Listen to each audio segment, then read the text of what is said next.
जय भोले की हर हर महादेव बम बम भोले। आज मैं आपको सुख सागर 9वें स्कंद का चौथा अध्याय सुना रही हूँ। बोले पुनि सुखदेव मुनि पर ब्राह्मण मतिलान, अम्बरीश न भाग की कथा रुचिर धीर ध्यान। सुनिए, श्री सुखदेव जी बोले, हे राजन, मनु का पुत्र नौवा जो नभग था, उसका पुत्र नभाग हुआ। वह गुरुकुल में बहुत दिनों तक रहा। तब उसके सब भाइयों ने इस नभाग को नैष्ठिक ब्रह्मचारी जानकर उनके लिए हिस्सा न बांटकर पिता के सब धन के हिस्से को आपस में बांट लिया। जब पीछे वह नभाग गुरुकुल से ब्रह्मचारी व्रत को समाप्त करके लौटा तो उसने अपना हिस्सा भाइयों से मांगा। भाइयों ने नभाग के लिए हिस्से में पिताजी दे दिए और बोले कि हम तुम्हारे लिए बांट करना भूल गए थे। अब तो ये पिताजी ही बचे हुए हैं, यही तुम्हारे हिस्से के हैं। नभाग यह सुनकर पिताजी के पास जाकर बोला, हे पिताजी, आप ही मेरे हिस्से में आए हैं, इस तरह सब भाई कह रहे हैं। तब पिता बोले, हे पुत्र, तुम उनकी बात को ठीक मत समझो। मैं तुम्हारे लिए जीविका का उपाय बताता हूँ। हे नभाग, यह अंगीरी गोत्री ब्राह्मण यज्ञ कर रहे हैं और ये छठे दिन के काम को नहीं जानते हैं। उनको तुम वैष्णदेव के 2 सूक्तों को बता देना। इस तरह यज्ञ जब समाप्त हो जाएगा और वे ब्राह्मण स्वर्ग को जाएंगे, तब तुमको बहुत साधन दे जाएंगे। यह सुनकर उसने वैसा ही किया। यज्ञ समाप्त होने पर अंगिराव ने यज्ञ से बचा हुआ धन नभाग को दे दिया। नभाग जब उसे लेने लगा तो उत्तर दिशा से आकर श्री रुद्र भगवान बोले, हे बेटा, यह धन मेरा है, तुम इनको कैसे ले रहे हो? तुम अपने पिता से पूछो कि यह धन किसका होता है। वह नभाग पिता के पास जाकर पूछने लगा। पिता बोले, हे पुत्र, ऋषियों ने यज्ञ के बचे हुए भाग को रुद्र का कर रखा है, इसीलिए रुद्र भगवान ही इसके अधिकारी हैं। यह सुनकर नभाग रुद्र भगवान को प्रणाम करके बोला, हे ईश, यह सब वस्तु आपके ही है, ऐसा मेरे पिताजी ने कहा है। मैं आपको सिर से प्रणाम करता हूँ। रुद्र भगवान बोले, हे पुत्र, तुम्हारे पिता ने धर्म युक्त वचन कहा है और तुमने भी सत्य कह दिया है। अतः तुम्हारे लिए मैं ये ज्ञान देता हूँ और मेरे दिए हुए इस धन को भी तुम ले लो। ऐसा कहकर रुद्र भगवान वही अंतर्ध्यान हो गए। हे राजन, इस आख्यान को जो कोई स्मरण करते हैं वह आत्मगति को प्राप्त होते हैं। उन नभाग से अम्बरीश पुत्र उत्पन्न हुए, जिनका की ब्राह्मण का दिया हुआ शाप भी कुछ न बिगाड़ सका। जब राजा परीक्षित बोले, ब्राह्मण का दिया हुआ शाप उन राज ऋषि को क्यों न बिगाड़ सका, यह मैं सुनना चाहता हूँ। महाभाग अम्बरीश सप्तद्वीपवती पृथ्वी की लक्ष्मी को पाकर भी उनको सौपन की तरह मिथ्या मानकर भगवान वासुदेव में तथा उनके भक्तों में ही प्रेम करते हुए अपने जीवन को व्यतीत करते थे। भगवान के चरणों बिंदु में ही उन्होंने अपना चित्त लगा लिया था। भगवान के गुणों के वर्णन करने में अपनी वाणी लगा रखी थी। भगवान के मंदिरों के झाड़ने बुहारने में ही हाथ लगा रखे थे। कान भगवान के चरित्र सुनने में, दृष्टि उनके स्वरूप के दर्शन में लगी रहती थी। भगवत चरणों बिंदु पर चढ़ाई हुई तुलसी जी के सूंघने में, अंग भगवत भक्तों के स्पर्श में, चरण भगवान के पर्यटन में, सिर भगव उच्चारण बिंदु को प्रणाम करने में तथा प्रेम और आसक्ति भगवत भक्तों में इस प्रकार अपने कर्म समूह को भगवान में ही अर्पण करते हुए राजा अम्बरीश ब्राह्मणों की दी हुई शिक्षा के अनुसार पृथ्वी का पालन करते थे। दूसरे वशिष्ठ, असित, गौतम आदि मुनियों से अनेक अश्वमेध यज्ञ करा के भगवान की बड़ी भारी आराधना की थी। राजसी अम्बरीश के यज्ञों में देवताओं के साथ ब्राह्मण आदि द्विज जाति के लोग भूषणों से भूषित होकर देवता जैसे स्वरूपवान दिख पड़े थे। अम्बरीश राजा की प्रजा भी भगवान के चरित्रों को सुनाती हुई स्वर्ग को नहीं चाहती थी। राजा की तो बात ही क्या कही जाए। हे राजन, हृदय में हरे भगवान के दर्शन करते हुए पुरुषों को तो सिद्धों को न प्राप्त होने वाले उत्तम विषय भोग भी नहीं लुभा सकते। राजा अम्बरीश ने इस प्रकार भक्ति योग से हरे भगवान की आराधना करते करते सब संग त्याग दिए। गृह, स्त्री, पुत्र, भाई, बंधु, हाथी, घोड़े, रथ, खजाने आदि सबको मिथ्या देखने लगे। भगवान ने भक्ति से प्रसन्न होकर उनकी रक्षा के लिए सुदर्शन चक्र दे दिया।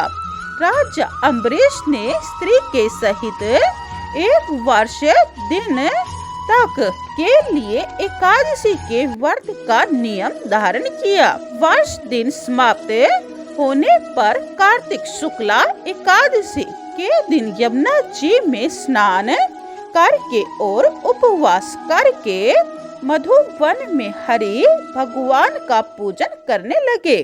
सब सामग्रियों से तथा अभिषेक की विधि से गंध, पुष्प, धूप, दीप आदि षोडशोपचारों से प्रभु हरि का पूजन करके और फिर भक्ति से ब्राह्मणों का पूजन किया तथा उसके लिए सोने में सींग मंडवा कर तथा चांदी में खुर मंडवा कर वस्त्र आदि सब सामग्रियों के सहित 6 अर्ब गाय देकर उनके घरों में भिजवा दी। इस प्रकार पूजन का सब कार्य करके द्वादशी को अनेक प्रकार के उत्तम उत्तम भोजन से ब्राह्मणों को खूब तृप्त किया। ब्राह्मणों को भोजन कराकर उनकी आज्ञा से पार न करने को तैयार हुए कि उसी समय दुर्वासा जी उनके यहाँ अतिथि होकर आ पहुँचे। राजा ने उनका विधिवत पूजन किया और भोजन के लिए निमंत्रण दिया। ऋषि निमंत्रण स्वीकार करके मध्याह्न संध्या करने के लिए यमुना जी में जाकर ब्रह्मा का ध्यान करते हुए जल में डुबकी लगाते रहे। पारना के लिए द्वादशी केवल 1 घड़ी ही शेष रही, किंतु दुर्वासा जी जब न आए तो राजा ने इस धर्म संकट को देख ब्राह्मणों के साथ विचार किया। हे ब्राह्मण, नोते हुए ब्राह्मण को न जिबा कर खाने में भी दोष है और पारण के न करने में भी दोष है। फिर क्या करना चाहिए? ऐसी स्थिति में आप लोग क्या निर्णय करते हो? हे विप्रो, क्या केवल जल से मैं पारण कर सकता हूँ? क्योंकि जल के पीने को विद्वानों ने भोजन करना भी माना है और भोजन करना नहीं भी माना है। इस प्रकार ब्राह्मणों से आज्ञा लेकर और मन में हरि भगवान का चिंतन करके राजा जलपान करके दुर्वासा जी के आने की बाट जोहने लगे। उसी समय दुर्वासा जी यमुना जी के तट से आ गए और राजा के कर्तव्य को जानकर बड़े क्रोध हुए।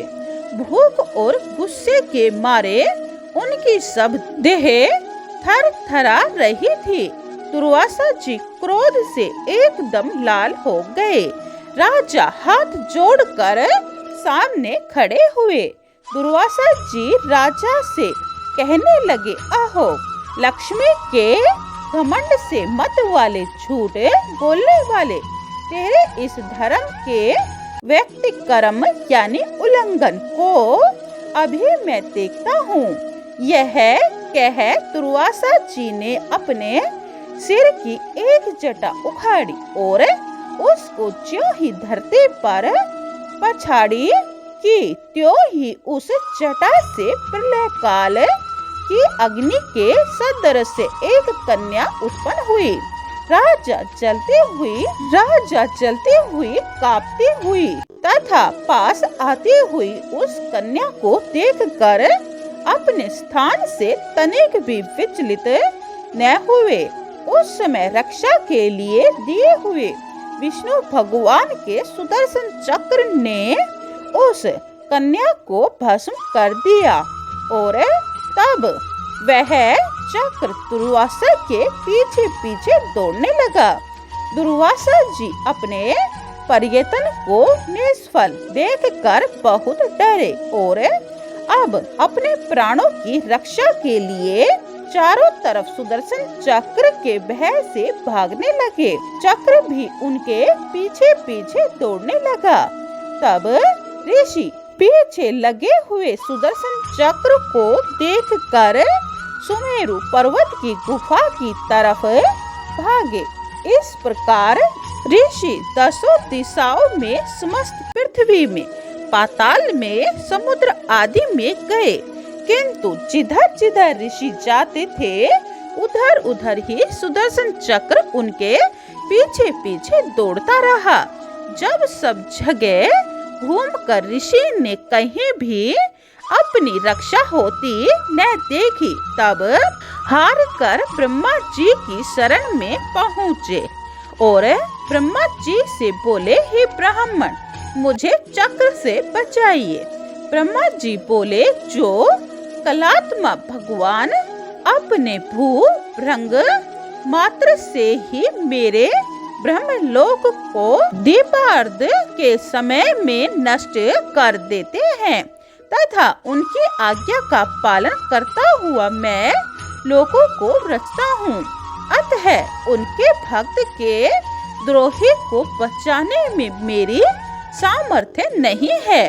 यह सुन दुर्वासा जी शिव जी के पास गए और वहाँ जाकर शिव जी से कहने लगे, हे भगवान शिव जी, आप मुझे इस चक्र से छुड़ाइए। यह सुनकर शिव जी बोले, हे पुत्र, जिन भगवान की माया को मैं तथा संत कुमार नारद और ब्रह्मा आदि देवता भी नहीं जान पाते, उन ईश्वरेश्वर के दुस्सह अस्त्र से मैं तुम्हें कैसे बचा सकता हूँ। अतः तुम उन्हीं भगवान की शरण में जाओ। तब निराश होकर दुर्वासा जी वैकुंठ लोक को गए।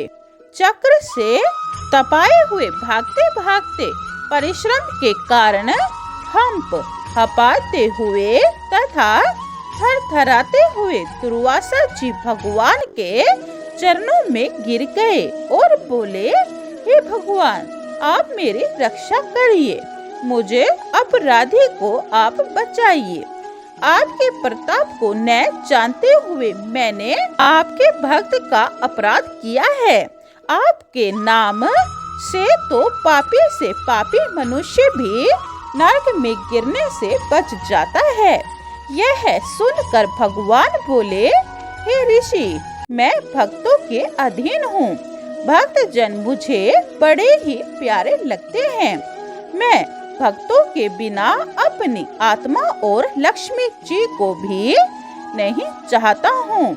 जो भक्त स्त्री पुरुष आदि को छोड़कर मेरी शरण में आ जाते हैं, उनको मैं कैसे त्याग सकता हूँ। मुझ में प्रेम करके भक्त लोग मुझे अपनी भक्ति से वश में कर लेते हैं। जो भक्त मेरी सेवा के अलावा मुक्ति को भी नहीं चाहते, वे भक्त मेरे हृदय हैं और उन भक्तों का हृदय मैं हूँ। मुझे छोड़कर वह और किसी भी चीज को नहीं चाहते। इस प्रकार कहते हुए भगवान ऋषि से बोले, हे ऋषि, मैं तुमको उपाय बताता हूँ, सुनो। तुमको जहाँ से यह कष्ट प्राप्त हुआ है वहीं ही जाओ। साधु महात्माओं के प्रति किया गया अपराध उस अपराध करने वाले को ही मारता है। अतः नाभाग के पुत्र अम्बरीश के पास जाकर अपने अपराध की क्षमा मांगो, वही तुम्हारा कल्याण कर सकेंगे। बोलिए श्री हरि विष्णु भगवान की जय। चौथा अध्याय समाप्तम। जय भोले की 5वां अध्याय यह आप दूसरी वीडियो में सुने। पूरी सुख सागर सुनने के लिए यह चैनल सब्सक्राइब कर ले और कमेंट में जय भोले के लिखें। जय भोले।